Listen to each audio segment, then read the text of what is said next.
Hello दोस्तों, कैसे हैं आप सभी को मेरा नमस्कार, सत श्री अकाल और सलाम और आदाब। आज मैं जिस टॉपिक पे बात करना चाहता हूँ, यहाँ की भारत की राजनीति के ऊपर, अपने देश की राजनीति के ऊपर। क्योंकि हमारी राजनीति ना बहुत एक नई डायरेक्शन में पहुँच गई है। मैं अपने देश की बेइज्जती नहीं करना चाहता, मगर बस मैं अपने देशवासियों को बताना चाहता हूँ, बाकी किसी को नहीं बताना चाहता कि जो हमारे यहाँ की राजनीति है बहुत ज़्यादा ही बहुत गलत डायरेक्शन में जा रही है, डेली की डेली। ये नहीं कह रहा कि मैं बीजेपी को टारगेट कर रहा हूँ, सभी सरकारों को टारगेट कर रहा हूँ। तो इसमें मैं सभी सरकारों के बारे में कहना चाहता हूँ, मतलब किसी को खुल कर बोल नहीं कर रहा हूँ, मैं समर्थन वगैरह कुछ नहीं कर रहा हूँ किसी। तो आगे का पता नहीं, आगे का तब देखा जाएगा अभी। तो मैं इस चीज़ में मैं बात करना चाहता था कि यहाँ की जो राजनीति है रोज़ की रोज़ गंदी होती जा रही है, रोज़ की रोज़ गंदी होती जा रही है। पता नहीं चल रहा भाई क्या हो रहा है। इतनी गंदी राजनीति मैंने कभी अपनी ज़िंदगी में नहीं देखी जितनी चल रही है। कहीं और देश में इतनी गंदी राजनीति नहीं चलती है जितनी यहाँ पे चलती है। हर जगह का अलग ही सिस्टम है, हर डिस्ट्रिक्ट में, हर चौराहे का अलग ही सिस्टम है यहाँ पे, ठीक है। राजनीति के मसले में पता नहीं क्या हो गया, लोग राजनीति का इतना नशा चढ़ा हुआ है कि वो सिर्फ अपना ही देख रहे हैं, अपना ही, बाकी किसी को नहीं देख रहे हैं, ठीक है भाई। वैसे ऐसी कोई बात नहीं है, हमारे देश में ऐसे राजनेता भी हुए हैं जिन्होंने 1 रुपया तक नहीं लिया है और देश की भलाई के लिए लगाया सब कुछ। मगर कुछ इतने हराम निकले, गद्दार निकले देश के साथ कि बहुत ज़्यादा, कि वो सिर्फ अपना ही पेट सोचते हैं कि लाओ लाओ लाओ लाओ। और हमारी यहाँ की जनता इतनी पागल है और सही पता नहीं कि भाई किसको वोट देना, किसको नहीं देना। सिर्फ वे वोट उसी को देते हैं जिससे उन्हें फ़ायदा होता है, ठीक है। फ़ायदा मतलब कहना मतलब यह है, फ़ायदा जैसे अपने बिरादर हो गए, अपने अपने कास्ट के हो गए उन्हें देते हैं, ठीक है। या हिंदू या मुस्लिम संगठन हो गए उसे देते हैं, उस हिसाब से वोट देते हैं लोगों को। कोई सही आदमी खड़ा हो जाए तो उसको एक वोट नहीं मिलेगी यहाँ पे। जो राजनीति होती है ना, वो एक ऐसी होती है निष्पक्ष और साफ सुथरी होनी चाहिए। जैसा कि पहले मुसलमानों के तौर तरीके में होता था, बिल्कुल साफ़ सुथरी राजनीति होती थी और हाथ खड़े होकर राजनीति करते थे, ठीक है। जिसकी तरफ ज़्यादा हाथ है उसी को बना दिया जाता था। और वहीं से फिर थोड़ा थोड़ा बिगाड़ स्टार्ट हो गया कि उन्होंने खुद को ही एक मुसलमान दूसरे मुसलमान को काटने लगा, ठीक है। पैसों के बल पर आ गई राजनीति। वहाँ मुसलमानों में बहुत ज़्यादा राजनीति खराब हुई थी। जो मुसलमानों का पीछे जाने का मसला जो हुआ ना, ये राजनीति से ही हुआ है, ठीक है। राजनीति में बढ़ गए और ख़त्म तबाह हो गए। जो समझदार आदमी था वो अभी अपने से ही चल रहे हैं, ठीक है। जो जिन्हें अपनी कौम को बर्बाद करना था, ख़त्म करना था, वो राजनीति में चाह के उन्हें बिल्कुल ख़त्म कर दिया अपनी कौम को आने वाली को, ठीक है। तो इसलिए मुसलमान बहुत ज़्यादा पिछड़ गए हैं, पढ़ना होना सब छोड़ गए। बस कुछ लोग ऐसे हो गए वो राजनीति में कूद गए बिल्कुल, ठीक है। कुछ ऐसे हो गए बिल्कुल फिसड्डी हो गए, उन्हें कुछ भी होता है उन्हें कोई फ़र्क नहीं पड़ता और उन्हें अपनी रोटी से मतलब है, ठीक है। जो आज के टाइम में चल रहा है मुसलमानों की। तो मैं बताऊँ आपको मुसलमानों की राजनीति इतनी ख़राब हो गई थी। मैं किसी को नहीं कह रहा हूँ, मुसलमानों की बता रहा हूँ। हिंदुओं में भी थी ऐसी राजनीति, कोई नहीं अपने भाइयों को मार देते थे वो भी, और एक दूसरे की बहन को उठा कर ले आते थे, हिंदुओं में भी। और मुसलमानों में भी ऐसे होता था राजनीति में। तो भाई ये राजनीति बहुत गंदी हो गई थी उस टाइम पर, और आज भी मुझे लगता है वही सिलसिला चला जा रहा है, ठीक है। कुछ टाइम के लिए बंद हो गया था, फिर वही चल रहा है सब कुछ, वही हिंदू मुसलमान के ऊपर राजनीति, यहाँ वहाँ की राजनीति, ठीक है। छोटे ऊंच नीच की राजनीति, SC ST की राजनीति, OBC जनरल वगैरह की राजनीति, ठीक है। ये गरीब है वो अमीर है, ये सब राजनीति चल रही है। मतलब किसी के अंदर इंसानियत नाम की वो चीज़ ही नहीं रही है। इतने पढ़े लिखे मैं देख रहा हूँ जो पुलिस में आर्मी में भर्ती है ना, वे इतने डूबे हुए हैं राजनीति के अंदर कि किसी ने सामने वाले किसी ने उसके अनुयायी ने, मतलब जिसे मानते हैं वो, उसने अगर कह दिया कि ये गोबर नहीं है ये अमृत है, तो अमृत खा के उसको खाया जा रहा है, ठीक है। और किसी ने कह दिया कि पेशाब नहीं है भाई, ठीक है, ये तुम्हारा अमृत है, जड़ मतलब अमृत है, हाँ अमृत ही मान लो कि अमृत है, तो देख नहीं रहे कि अमृत है क्या है, क्या उसी को क्यों जा रहे हैं, ठीक है। यहाँ तक कि हाँ, अपने अपना पेशाब करने जाएंगे तो अपना हाथ धोएंगे अच्छे से, साबुन से ये वो इस्तेमाल करेंगे, ठीक है भाई। पेशाब किसी का भी हो, ठीक है, पेशाब पेशाब ही होता है, ठीक है।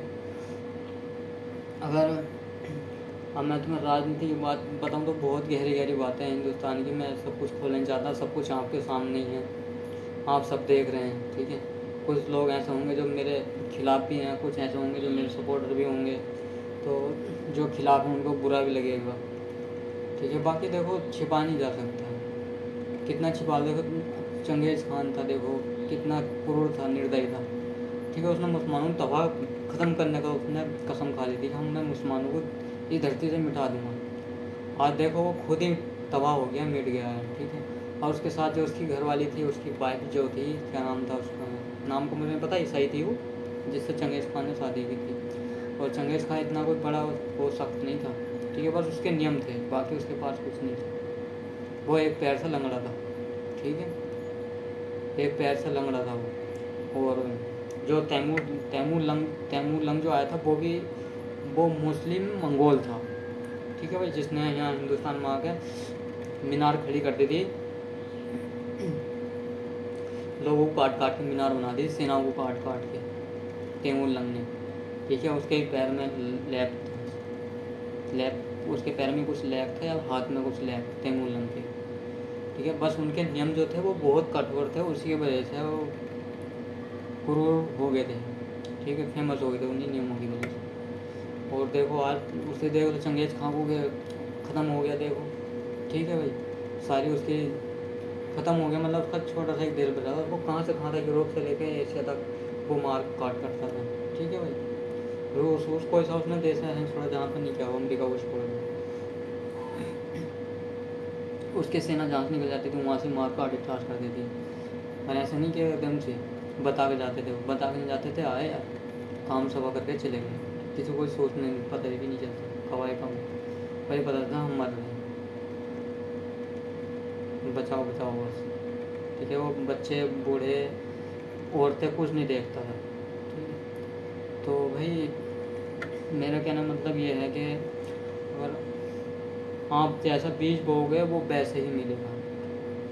तो देखो मैं देख रहा हूँ जैसा बीज बो जा रहा है वैसे ही उनको हासिल हो रहा है, ठीक है भाई। तो इसको कुछ समझो भाई, समझने की ज़रूरत है। हम पढ़े लिखे लोग हैं, तो अगर हम ना समझेंगे तो कौन समझेगा भाई, हैं? अगर तुम्हारे कहने से और तुम जो है कहते हो कि पिसा अमृत है, ऐसा अमेरिका के अंदर जाकर तुम प्रचार करोगे तो वो तुम्हारे मुँह पे तुम्हारे चित्तों में 4 डंडे और मारेंगे, साले मूत पीता है यहाँ पे हमारी पब्लिक को वो करता है, ठीक है, गुमराह करता है। और देखो तुम ओशो की मैं कहानी पढ़ रहा था कल, ओशो के बारे में मैंने पढ़ा, ठीक है। वो अपनी अलग ही उसने अपनी राजनीति खड़ी की थी, मतलब संभोग सेक्स वाली राजनीति उसने अपनी अलग खड़ी करी थी, ठीक है।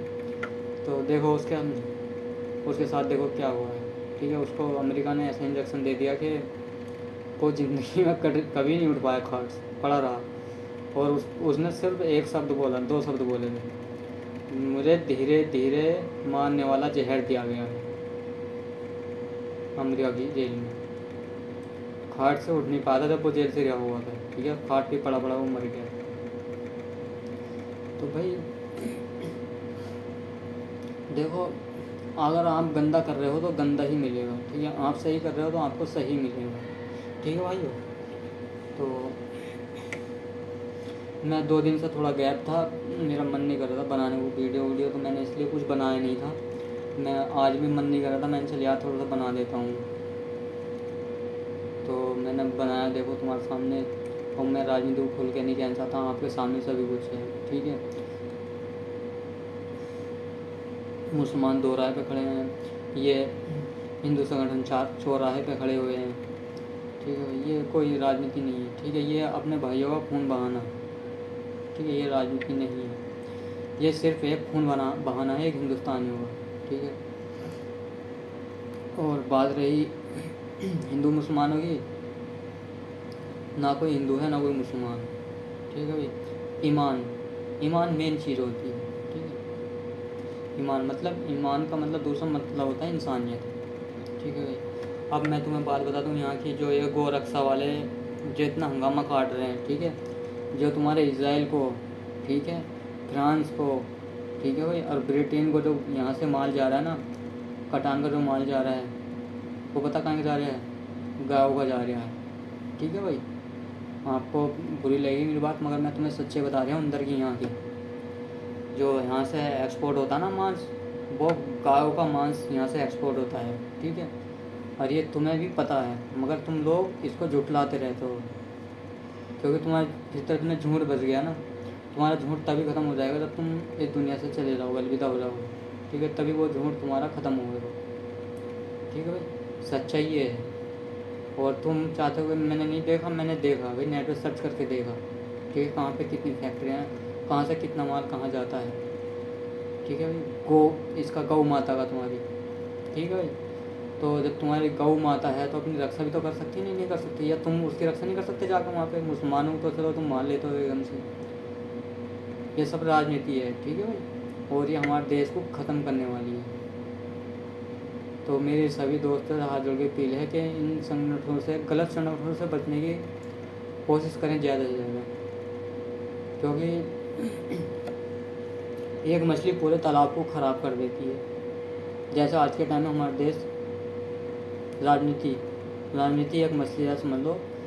और ये एक मछली ऐसी राजनीति है जो सबसे ख़राब हो गई है हमारे देश में, ठीक है। उसी वजह से पूरा देश बर्बादी की तरफ जा रहा है। रोज़ लोग मर रहे हैं, रोज़ कांड हो रहे हैं, रोज़ पता नहीं भाई कितने कांड हो रहे हैं, ठीक है। किसी प्रेमी ने अपने प्रेमिका को मार दिया, प्रेमिका ने प्रेमी को मार दिया, ठीक है, वहाँ पे मर्डर हो गया। चाचा ने भाई को मार दिया, भाई ने चाचा को मार दिया, ताऊ ने पापा को मार दिया, पापा ने ताऊ को मार दिया, और भैया पोते ने दादा को मार दिया, माँ ने लड़की को मार दिया जान से, ठीक है। और गैंग रेप तो रोज़ हो रहे हैं, बहुत ज़्यादा हो रहे हैं भैया। मैं बड़ी शर्मिंदगी होती है, ठीक है, इन चीज़ों के बारे में बताते हुए। हम नहीं रोक पा रहे इन चीज़ों को। क्यों नहीं रोक पा रहे? क्योंकि हमने माहौल बहुत ख़राब कर दिया। हम लोगों की वजह से ही माहौल ख़राब हो रहा है। कुछ लोग ऐसे हो गए हैं हमारे बीच में कि उनकी वजह से माहौल बहुत ख़राब हो रहा है, ठीक है। और उन्हें देख देख के वो लोग भी बिगड़ रहे हैं कि जब उनका कुछ नहीं हो पा रहा, उनका कोई कुछ नहीं बिगाड़ रहा, तो हमारा कोई क्या बिगाड़ेगा, ठीक है। तो इस तरह की भावनाएं लोगों के अंदर आहत हो रही हैं। नए जो नौजवान आ रहे हैं उनके अंदर ऐसी आहत आ रही हैं कि यार जब उसके साथ कुछ नहीं हो रहा तो हमारे साथ क्या होगा, ठीक है। क्या होगा साथ, हमें जेल हो जाएगी, फांसी नहीं होगी। सबके दिमाग में ये बैठा हुआ, तो एक दूसरे का मर्डर कर रहे हैं, मार रहे हैं, गैंग रेप कर रहे हैं, रेप कर रहे हैं, बवाल खड़ा कर रखा है हिंदुस्तान को बर्बाद करने में, बिल्कुल। तो इसमें जो सबसे बड़ी राजनीति जो है वही मेरे हिसाब में जो है सरकार ही सबसे बड़ी राजनीति खेलती है, ठीक है। कांग्रेस के टाइम में मुझे इतना ज्ञान नहीं था, छोटा था मैं, इतना नहीं जानता था, मगर मैं इस सरकार को ऐसे देख रहा हूँ तो बाकी सरकार के ऐसी होंगे। सोचने वाली बात, जब बीजेपी सरकार इतनी गंदी है, मतलब मैं एक कह रहा हूँ राजनीति इतनी गंदी है बीजेपी की, तो और सरकारी की भी तो गंदी होंगी ना। उन्हीं से तो इसने कोई नया, देखो अगर कोई मैं किसी पहलवान को हराऊंगा, ठीक है, तो उससे ज़्यादा मैं दाव पेच पहले सीख पाऊंगा, ठीक है। उससे अच्छा खाना पीना खाकर ताकत बॉडी वॉडी बना, ताकत भर के अच्छी तरह शरीर में घी खा के अच्छी तरीके और एक्सरसाइज करके उससे दुगना हो गया, तब मैं उससे लड़ने जाऊँगा, ठीक है। जितनी उसके अंदर ताकत है उससे दुगनी अपने अंदर ताकत करके तब मैं उससे लड़ने जाऊँगा ना। तो जब कुछ कांग्रेस में भी ऐसा हुआ होगा तो बीजेपी ने भी कुछ ऐसा प्रोपेगेंडा अपनाया होगा कि भाई मैं बीजेपी को कैसे कांग्रेस को कैसे हराऊँ। मैं किसी को टारगेट नहीं कर रहा हूँ, मैं एक चीज़ बता रहा हूँ, ठीक है। राजनीति के ऊपर बता रहा हूँ कि एक आदमी दूसरा आदमी को हराएगा तो वो कैसे हराएगा, उससे दोगुनी ताकत ला के, ठीक है। तो वही सिचुएशन चल रही है कि मैं दूसरों को कैसे हराऊँ सामने वाले हूँ, ठीक है। तो वही मैं बीजेपी को गंदा नहीं कहूँगा और मैं कांग्रेस को गंदा नहीं कहूँगा, बस मैं कहूँगा होड़ लगी हुई है कि कौन किसको कैसे हराए राजनीति में, चाहे वो गंदी हो, सही हो, कैसी हो। मगर ये राजनीति नहीं, ठीक है। और जो हमारे देश का कानून बैठा हुआ है वो एक राजनीति का कठपुतला है, राजनीति का बिल्कुल राजनीति का कठपुतला है। मैं देख रहा हूँ कि बहुत सारे कैसे ऐसे हुए हैं कि उसने राजनीति दौर में आकर गलत फैसले दिए हैं। जैसे हुकूमत ने कहा, जैसे सरकार ने कहा, उसने वैसे ही दिए हैं। ठीक है, तो वही ये सब राजनीति के दबाव हैं। और कुछ पुलिस वाले भी ऐसे होते हैं कि वो भी राजनीति के दबाव में आते हैं। तो अब मैं आपको एक सलाह देना चाहता हूँ कि अगर आप ऐसा तुम्हें सिचुएशन लगती है तो आप उस जगह से दूर हो जाएं। आप गुनाहगार ना बने, उसमें शरीक ना हो। ठीक है, तुम अपनी, जब तुम्हें इतनी परवाह है तो इतनी परवाह करो कि यार मैं जब दूसरों को दुख नहीं दे सकता, दूसरों को सुख नहीं दे सकता, तो दूसरों को दुख ना दूँ। ठीक है, तो वो ऐसे केसों से दूर हो जाएं। जैसा कुछ जज हो गए, कुछ पुलिस वाले हो गए, कुछ अफसर हो गए। ठीक है, तो वो मतलब शिकार हो जाते हैं राजनीति के, इस चीज़ का ध्यान नहीं देते वो। ठीक है, सिर्फ अपने पेट भरने के लिए। ऐसा नहीं कि यहाँ हिंदुस्तान में रोटी की कमी है। ठीक है, भिखारी भी जी रहे हैं, जैसे जो 1 रुपया नहीं कमा रहा ना वो भी जी रहा है। ठीक है, और जो करोड़ों रुपए महीने कमा रहे हैं, ठीक है, वो भी जी रहे हैं। ठीक है, यहाँ पे हिंदुस्तान में सभी को खाना मिलता है। यहाँ पे गुनाहगारों को भी खाना मिलता है और जी गुनाहगारों को भी खाना मिलता है। ठीक है भाई, तो मैं यही कहना चाहता था आपसे कि यहाँ की राजनीति से, ऐसी राजनीति मत फैलाओ भाई। मतलब भाई कल को हमारे बच्चे होंगे, तुम्हारे बच्चे होंगे, आज हमारी सरकार, कल को तुम्हारी सरकार है, फिर आपस में लड़ते रहेंगे तो यार बर्बाद ही हो जाएगा ना देश। तो वो तो एक गुलाम हो गया ना, फिर हम शायद किसी और के बस में चल रहे हो। जैसे मतलब मैं आपसे बात बताऊँ कि इसराइल का मैंने कुछ किस्सा सुना था हिंदुस्तान के बारे में, कि कुछ लोग इसराइल से मिले हुए हैं। एक सर्टेनिटी यहाँ तक मेरे ध्यान में आया कि कुछ लोगों में से मुझे पता चला है कि कुछ लोग ऐसे हैं कि वो इसराइल से मिले हुए हैं, जो देश को बर्बाद करना चाहते हैं। जैसे इसराइल की हिस्ट्री उठा के देख लो तुम, वहाँ पे फिलिस्तीन था। ठीक है, वहाँ पे उनको कई बार उन्हें भगा दिया गया था वहाँ से, यहूदियों को, इसराइल से, फिलिस्तीन से कई बार। इसराइल नहीं था वो वहाँ पे पहले, अब आने लगा इसराइल, फिलिस्तीन है, उस देश का नाम फिलिस्तीन है। ठीक है भाई, तो अपने दिमाग में फिलिस्तीन ही रखें। फ़लस्तीन की हिस्ट्री में आपको बताऊँ, यहूदी वहाँ पे रहते थे और मारकाट करते थे अपने भाइयों को, बहनों को, गंदी निगाहों से देखते थे। ठीक है, सेक्स वगैरह चलाते थे, उन्हें मारते थे, काटते पीटते थे। वहाँ पे ये बहुत गंदी राजनीति चलती थी। तो वहाँ से हमारे जो नबी आए हैं मुसलमानों ने, उन्हें अल्लाह ताला ने उन्हें भेजा, उन्हें सुधारने के लिए। सुधारे भी, कुछ सुधरे कुछ नहीं सुधरे। जो नहीं सुधरे उन्हें वहाँ से भगा दिया गया, नहीं भागे तो उनको मार दिया गया वहाँ पे। ठीक है, तो वहाँ तो बहुत टाइम से यहूदियों को मार के भगा दिया गया था। बार बार आते थे वहाँ से, उनको मार के भगा दिया जाता था यहूदियों को, क्योंकि उनकी राजनीति बहुत गंदी थी। वो लोगों के अंदर अक्सर झगड़ा कराने वाली चीज़ें कराते थे। ठीक है, एक बार मैं भी शिकार हुआ ऐसे झगड़े का, दूसरे के कहने में आके। 2 बार, एक नहीं 2 बार मैं भी शिकार हुआ हूँ। मैं शिकार तो नहीं हुआ, मगर दूसरे वाले ने मेरा शिकार कर लिया। तो मैं अपनी उसकी बात बताऊँ, मुस्लिमों के अंदर की, मुसलमानों के बीच में मेरे साथ में ऐसा हुआ है कि मैं 2 बार सटरेंट का वो हुआ हूँ शिकार। ऐसा कुछ नहीं, मेरे किसी से पीछे था, मैं भी ठीक है, मेरा भी अच्छा है, अल्लाह का शुक्र है, काफ़ी जान दे रखी है मुझे भी। तो मैंने उनका डट के सामना किया, मुझे शिकार बनाया गया। मैं फिर भी उन लोगों को पता था कि, मगर वो समझ नहीं पाए। मतलब जैसे आज के टाइम में चल रहा है कि जैसे किसी ने कुछ खिला कर पढ़ा दिया तो सामने वाला ये समझ जाता, जैसे उसे और किसी ने खिला कर पढ़ा दिया। कुछ लोग ऐसे होते हैं, इतने हरामी होते हैं कि वो देखते नहीं हैं। देखो मैं आपको बताऊं हकीकत, जहाँ 3 आदमी खड़े होंगे वहाँ पे एक आदमी ऐसा होगा कि वो लड़ाई कराने वाला होगा। ठीक है, जब वो 2 आदमी बीच में लड़ाई कर सकता है तो वो सब अपने देश को बर्बाद भी कर सकता है। ठीक है भाई, अब मैं तुम्हें बताऊँ, अब तुम समझ रहे हो कि चलो मैं नहीं बताना चाहता, फिर सरकारों को बुरा लगता है कि ऐसी ऐसी बातें बताते हो। तो मैं ऐसा कई बार शिकार हुआ हूँ, बेमतलब का शिकार हुआ हूँ। ठीक है, हाँ उसमें थोड़ा बहुत था, मेरे इतना वो नहीं था, थोड़ा बहुत हाथ था, मगर ऐसा नहीं था कि एकदम से लोग बार खिलाफ हो जाएँ, इतना नहीं था। मैंने समझाया भी उसे, मगर जब एक आदमी पीछे से वो भर देता था ना बारूद, तो बारूद को फटना ही होता है।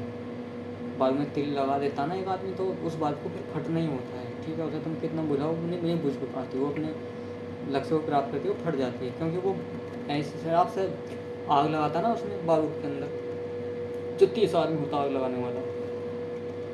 ठीक है, तो भाई अगर हम ऐसे लड़ते रहें तो देखो आज हम मुसलमानों के साथ ऐसे कर रहे हैं या SC ST के साथ ऐसे कर रहे हैं, तो कल को हमारी औलाद भी हमारे साथ ऐसे कर सकती है। ठीक है, जो ऊँच वो समझते हैं या अपने आप को ब्राह्मणवाद समझते हैं, वो ये ना समझे कि हमारी औलाद हमारी तरह ही है।